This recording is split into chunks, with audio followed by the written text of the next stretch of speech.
నమస్తే అండి. జయ రామకృష్ణ. ఫిబ్రవరి 6వ తారీఖున నేటి సద్భావన పాఠం ప్రార్థన చూద్దాం. నేటి సద్భావన మనలో సమత్వ స్థితిని సదా కలిగి ఉండటాన్ని అభ్యాసంచే కలిగిన జ్ఞానం అని గుర్తించవచ్చు. ఎవరైనా ఒక వ్యక్తి ఆధ్యాత్మిక జీవితంలో ఉంటూ ప్రాపంచికతను కూడా బ్యాలెన్స్ చేసుకుంటూ సమత్వ స్థితిని కలిగి ఉన్నాడు అనుకోండి. అంటే ఏంటి అర్థం? సమత్వ స్థితి అంటే దుఃఖం కలిగిన సుఖం కలిగిన ఒకేలాగే ప్రతిస్పందించటం అనమాట. ద్వంద్వాలకు వాళ్ళు కట్టుబడి ఉండరు. అటువంటి స్థితి ఎలా వాళ్ళకి కలిగింది అని అనుకోవాలంటే అభ్యాసం చేయదు, అంటే ప్రాక్టీస్ చేయటం వల్ల. ఏదొచ్చినా ఒకేలాగా స్పందించటము, ఆత్మజ్ఞానం కలిగినప్పుడు అటువంటి స్థితి ఎవరికైనా వస్తుందన్నమాట. సో కాబట్టి చూద్దాం, పాఠం ఏంటో చూద్దాం. మనలను మనం శరీరపరంగా అన్వయించుకుంటే ఆందోళనలు అధికంగా కలుగుతాయి. సో నేను ఈ శరీరాన్ని అనుకున్నాం అనుకో, ఆత్మస్వరూపులము అనేది మర్చిపోతున్నాం అనుకోండి, అప్పుడు మనకు చాలా ఆందోళనలు కలుగుతుంటాయి అన్నమాట. ఐఎమ్ బాడీ అనుకున్నప్పుడు, నేను ఒక ఆత్మస్వరూపుణ్ణి, భగవంతుని దివ్యత్వం నాలో ఉంది అని అనుకున్నప్పుడు, అమృతస్య పుత్ర అనుకున్నప్పుడు మనకు ఆందోళనలు చాలా తక్కువగా ఉంటాయి. ఒకవేళ ఏదైనా అలాంటి చికాకు కలిగినా చాలా త్వరగా మనము సమస్థితికి వచ్చేస్తామన్నమాట. కాబట్టి ఏమంటున్నారు, మనలను మనం శరీరపరంగా అన్వయించుకుంటే ఆందోళనలు అధికంగా కలుగుతాయి. అంటే ప్రతిదానికి ఫీల్ అయిపోతూ ఉంటాం అనమాట. మనల్ని ఎవరైనా ఒక మాట అన్నా, నిందించినా, ప్రతిదానికి పొగిడినా ఫీల్ అయిపోతూ ఉంటాము, నిందించినా కూడా దాన్ని తీసుకుంటాం మనకు.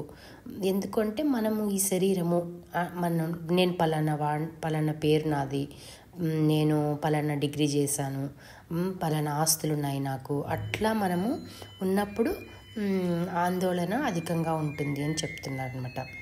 మన సమతుల్యతను తొందరగా కోల్పోతాము.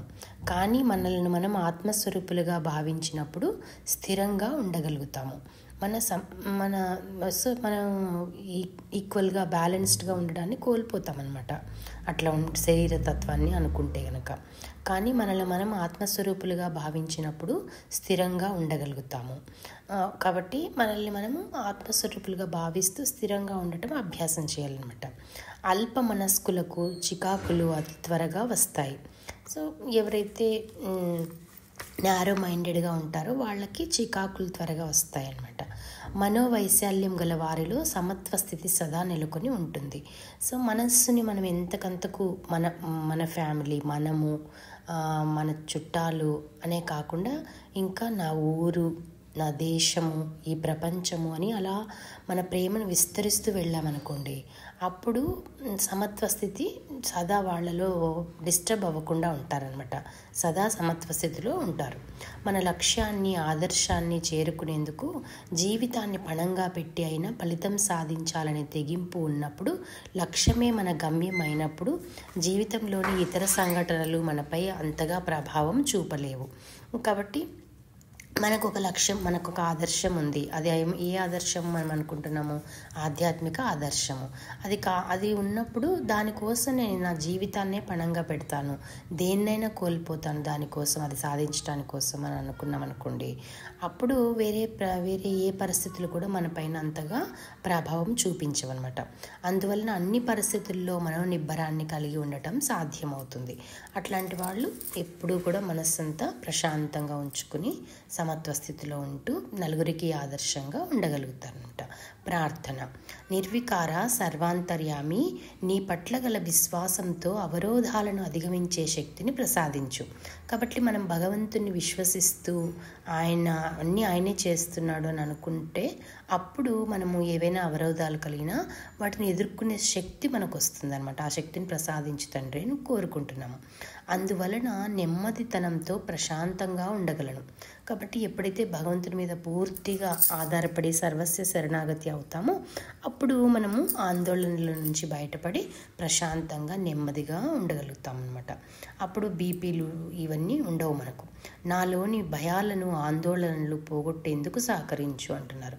మనకి ఏదో అనవసరమైన వాటి కోసం భయపడుతూ ఉంటాము, ఫ్యూచర్ గురించి భయపడుతుంటాము, ఏవో జరిగిపోయిన వాటి గురించి బాధపడుతుంటాము. అట్లా కాకుండా నన్ను వాటన్నిటి నుంచి విముక్తి కలిగేలా చూడు అని భగవంతుని కోరుకుంటున్నాం అన్నమాట.